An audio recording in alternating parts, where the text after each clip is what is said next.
Hey guys, welcome back to Musings of Mavri. I'm your host Mavri, and today we're going to be watching Boogiepop Others episode 14. So, I apologize for this episode being a week late. Last week I was on vacation in Japan. As you might be able to tell from my face, I'm a little bit sunburnt. But anyways, I figured once I got back that I would put these two episodes back to back, episode 14 and episode 15, because it seems like this is a series where doing this in this kind of way makes more sense. It makes the story more cohesive. I had a good experience with the last arc when everything was released at once, so I just figured why not just watch it back to back, right? And so, beginning from this episode, we're going to be entering into the new arc and also the last arc of this season of Boogiepop. So, this last arc will consist of 5 episodes, and as far as I know, it's going to be adapting the, I believe, 5th volume of the light novels, which is titled Boogiepop Overdrive, King of Distortion, or as it's known in its official English title, Heartbreaker 2. So yeah, the last 5 episodes should be adapting this one. A lot of you guys are saying that you're hyped for this arc, so hey, as long as we can get something that's as good as the last arc, I would be happy, because the last arc was fantastic, especially if you compared to the Echoes arc, I guess you could say, and also the Imaginator arc, which had a lot of pacing issues. In any case, let's just jump right into the episode.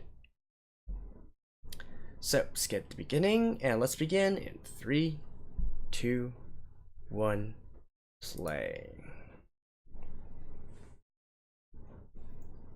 Oh, and we should also be back to present day now.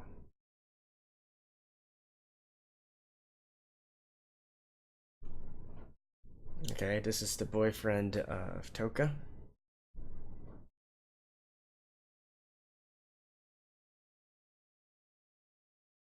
Okay.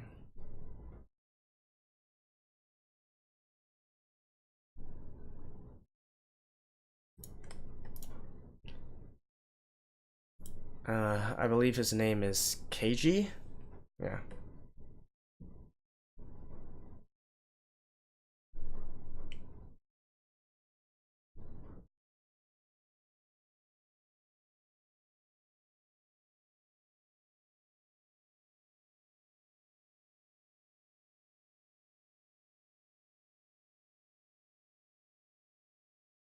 Don't you just hate when that happens?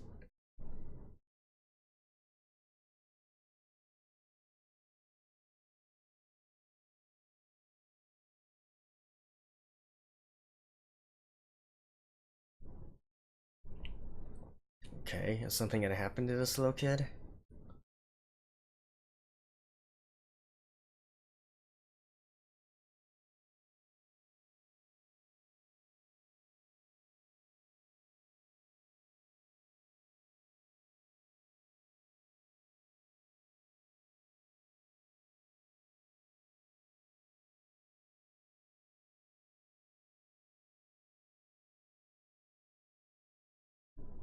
Oh, you look creepy.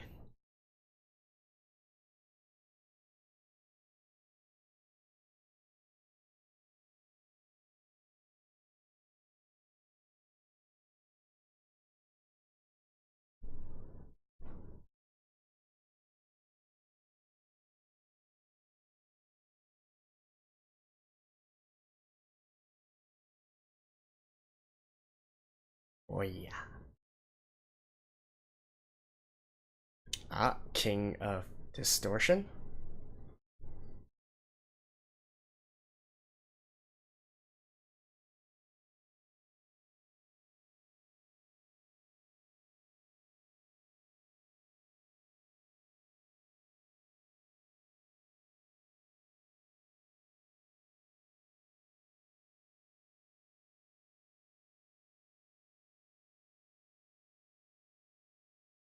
Okay. I believe Shuro is the guy in the archery club, right? The one who put an arrow through Manticore.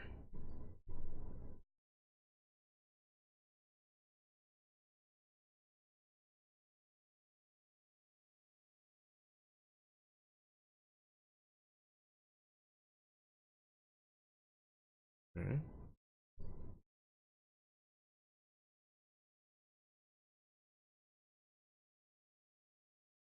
Oh yeah. Yeah, I remember this. Yeah. She's the one killed by Manticore.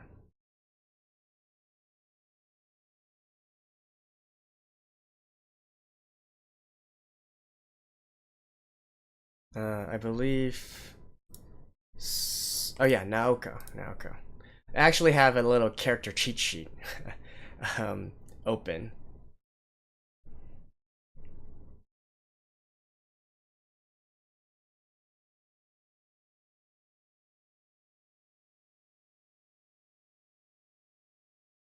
Wait, so these guys, I thought they were like waiting for going into an amusement park or something. They're just having a tour of that strange structure. Oh? So he's supposed to be dead?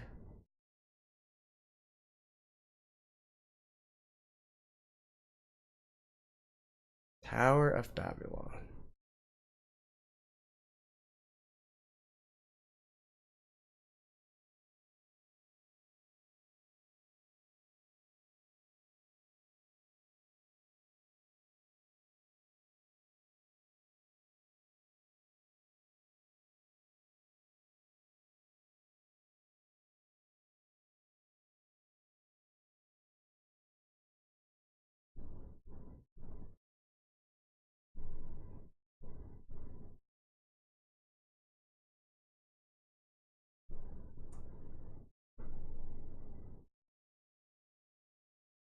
Okay.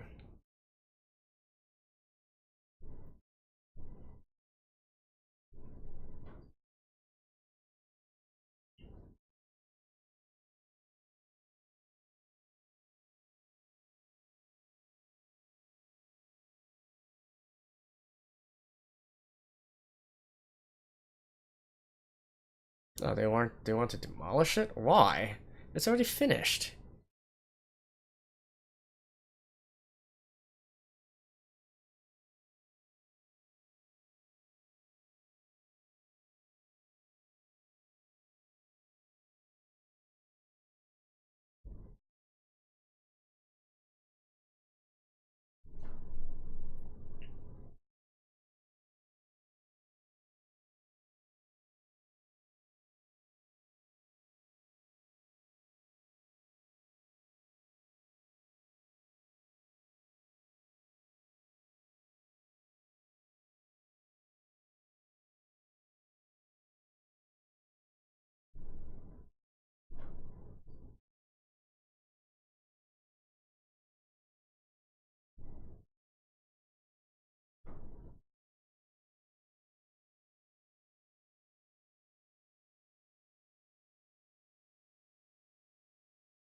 Okay.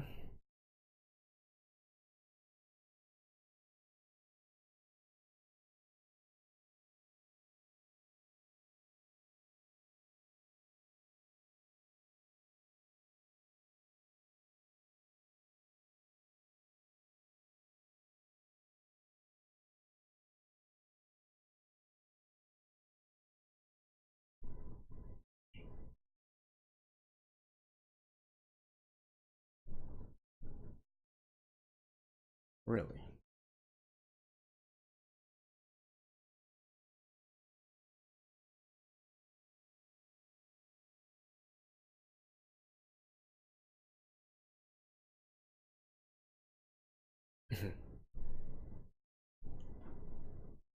Boogiepop?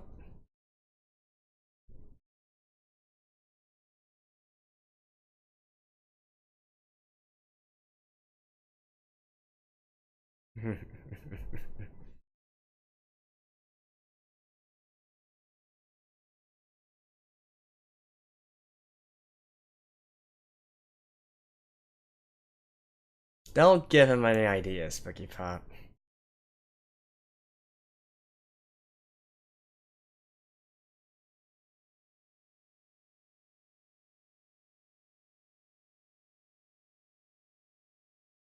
Oh yeah. does look kind of weird.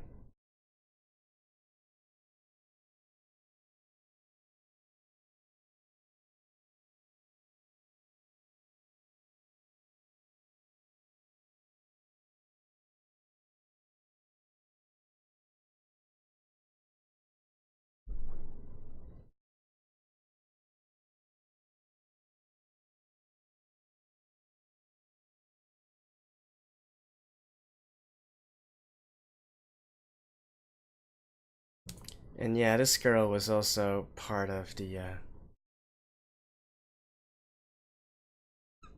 oh yeah, I think she had a crush on that dude. And there she is.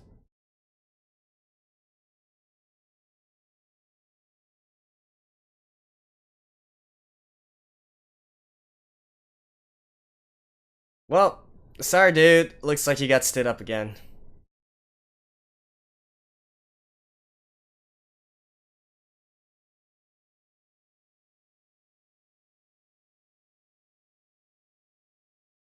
That's like the worst lie ever.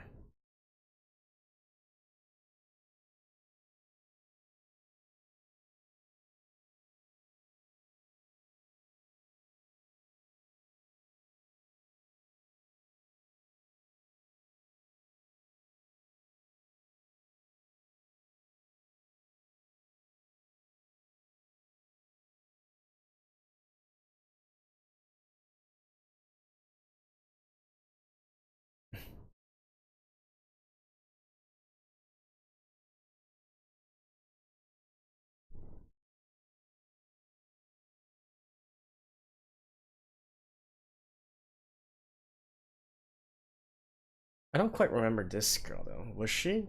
I don't think she's a character that was shown before.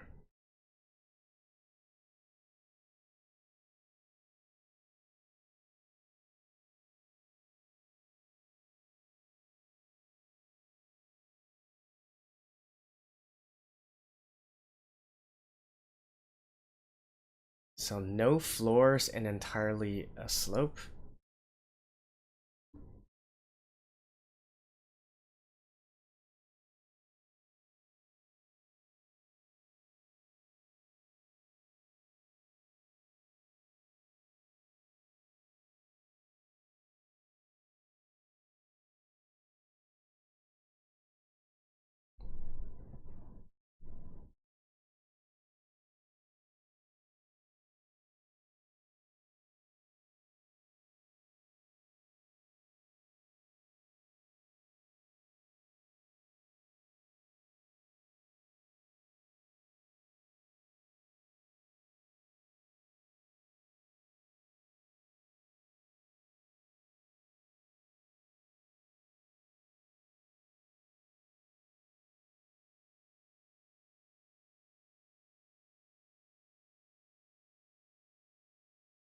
Who are you?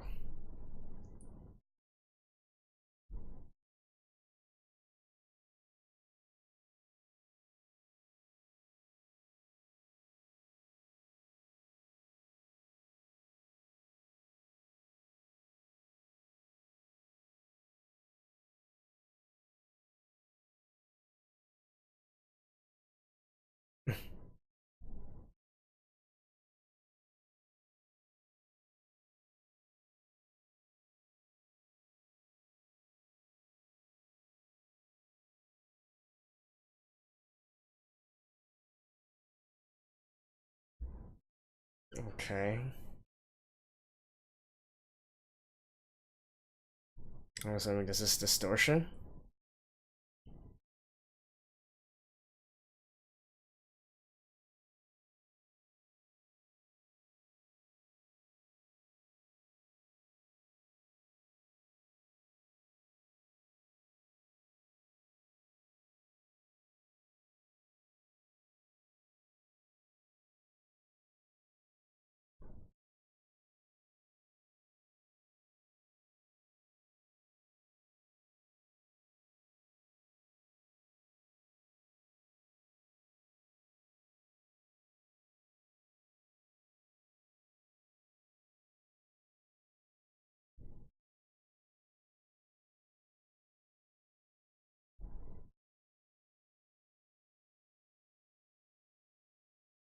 What?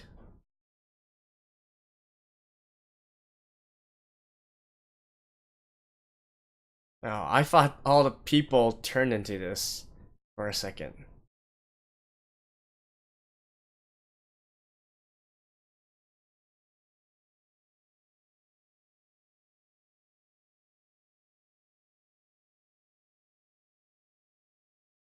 Don't tell me that the overdrive and distortion that they're talking about in this title is really related with the guitar effects of overdrive and distortion.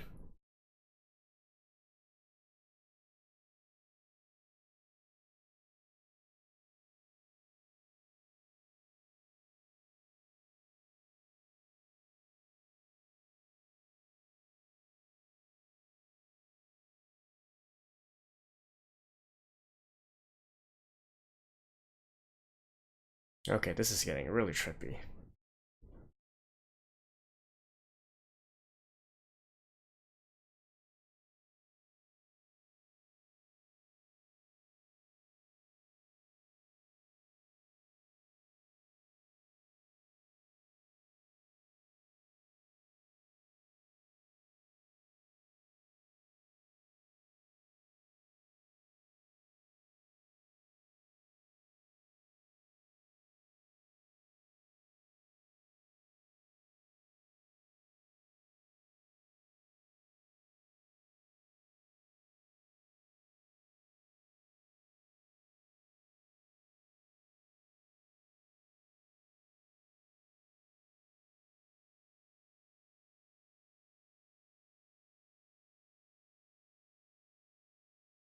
Oh.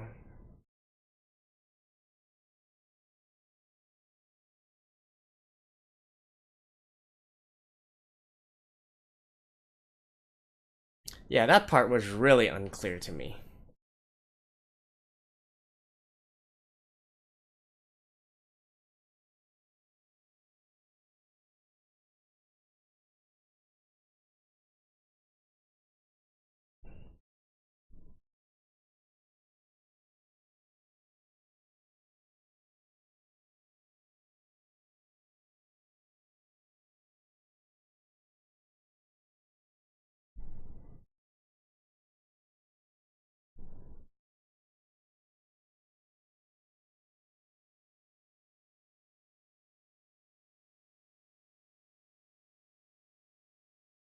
What? What does she have to do with Satome?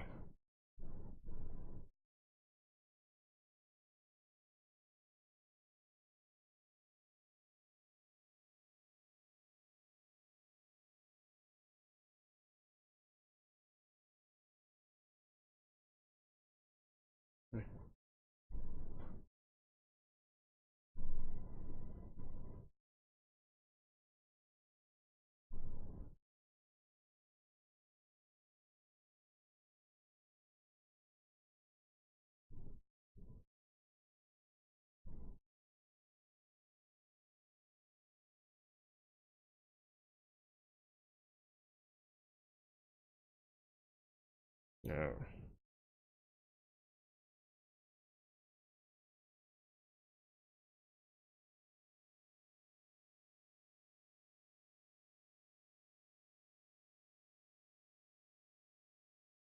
Yeah, why? What does she want to do with Satome?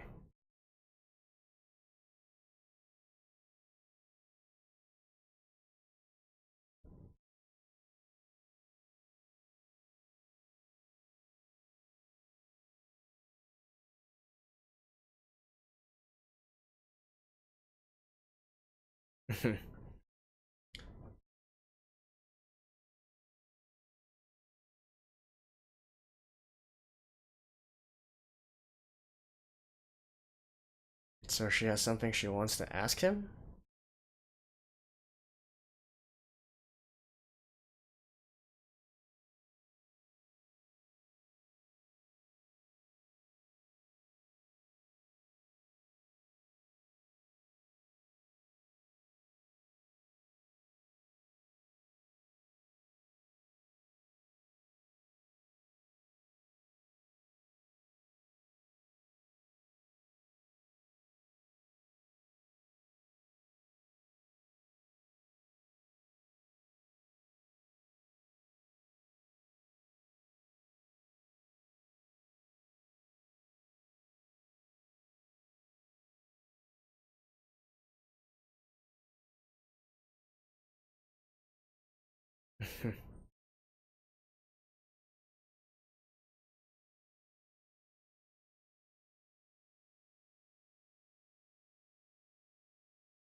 I'm still thinking why the King of Distortion took on the form of Saotome.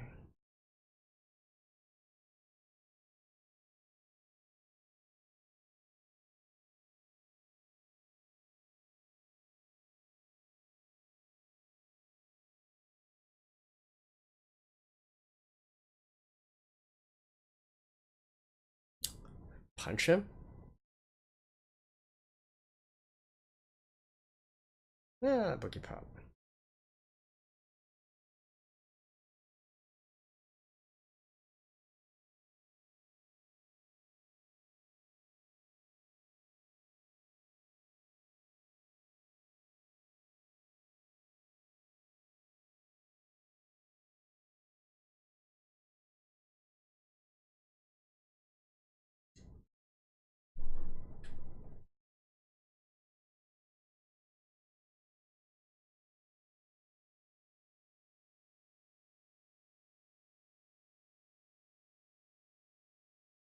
Whoa.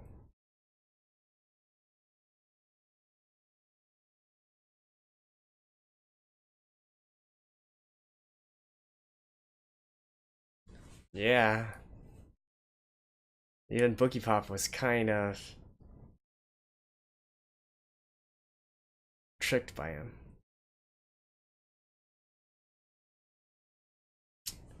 Alright, interesting first episode. Kind of a slow start, I guess. Actually, let me skip this ending first, and I'll see you guys in a second. Alrighty, that was the start of this new arc. And I gotta say, it seemed that we're having the original, I guess, pacing issues or context issues again. So we're introduced or reintroduced to a lot of the old characters as well as some new ones. But yet again, I really don't enjoy the method of throwing a new character out here and then not giving us any context or background info on this person. Yeah, I guess the way that the story is structured, we'll eventually know of them in the upcoming episodes. But at least for me, looking at this episode by episode, it's just not that satisfying, right? There's nothing for me to go on to understand. So really, I can't really comment much on what is going to happen or what these characters want, right? Because we simply don't have enough information yet. I feel like this arc is yet again maybe a bit better if all the episodes are released at once so we can just watch through the whole thing. Otherwise, right now, I really don't have much to comment on most of what was happening here and most of the dialogue.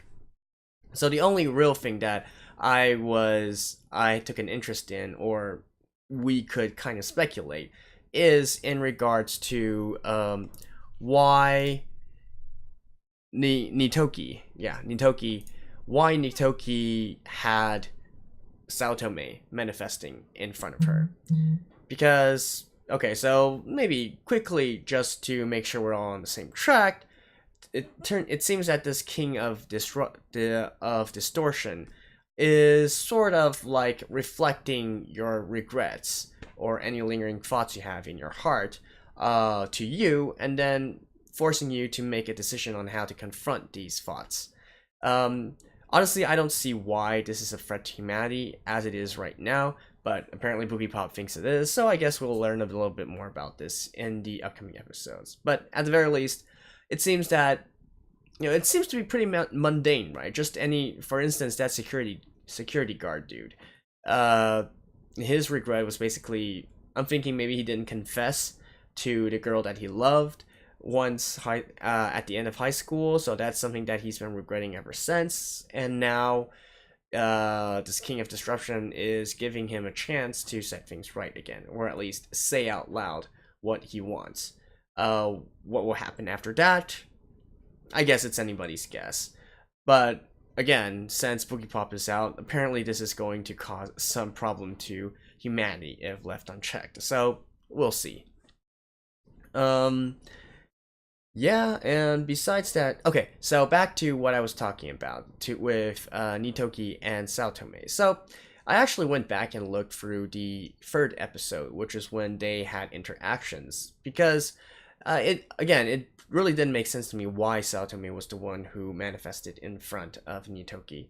So the best guess that I have is, if we think back to Saotome, one particular thing that he did was, so originally he was infatuated or had a crush on Nagi, right? And then in the third episode, he essentially tried to kill Nagi and almost succeeded too, right? He slit Nagi's throat, and Nagi should have by all means died there, except that Echoes saved her. So maybe put into this kind of context, the King of Disruption is trying to force Nitoki to kill Takada, her crush. And I'm saying this also because there were some close-ups of the knife and the blood which Saotome had used. So I'm wondering if it's trying to, the King of Disruption is trying to lure Nitoki into doing things that she wouldn't normally do, right? So I guess that's the best speculation I can have for this episode. Since this is a continuation viewing, I'm not going to talk too much about other things. I think it's probably just for the best if we go directly into episode 15 to see what all this is about and whether things will be explained a little bit more. So, with that in mind, I'll see you guys next time, and probably, hopefully, right after this. So, stay tuned. Bye-bye.